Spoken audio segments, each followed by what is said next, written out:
कारोबारी हफ्ते के आगाज पर ही पाकिस्तान स्टॉक एक्सचेंज में मंदी का रुझान देखा जा रहा है। 100 इंडेक्स 6000 से ज्यादा पॉइंट्स की कमी के बाद 1,44,000 पर आ गया है।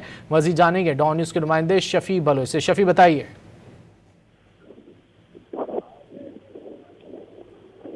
शफी बताइए इस वक्त क्या सूरत हाल है PSX 100 में।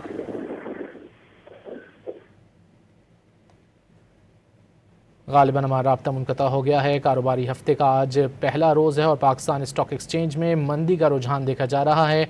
100 इंडेक्स 6000 से ज़ायद पॉइंट्स की कमी हो चुकी है और उसके बाद 1,44,000 पर इस वक्त ट्रेड कर रहा है। PSX 100 इंडेक्स 1,44,000 की हद से भी नीचे आ गया है। तफसीलात जानेंगे शफी बलोच से। शफी बताइए।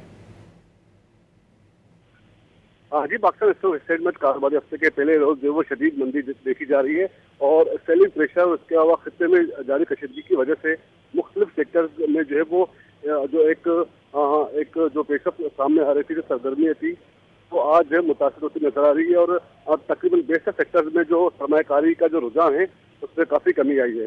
तो क्या सेलिंग प्रेशर बहुत ज्यादा है खत्ते में कशीदगी की वजह से और जो स्टेक होल्डर्स हैं, जो ब्रोकर्स हैं और जो इसके अलावा जो से बड़े बड़े वो तकरीबन इस वक्त बाइस दिखाई दे रहे हैं और उनका कहना है कि जो शेयर की जो खरीदारी का सिलसिला था वो काफी हद तक रुक चुका है, जिसके जो है वो मनफी असरा जो है वो देखे जा रहे हैं। बहुत शुक्रिया शफी बलोच इन तफसीलात के लिए।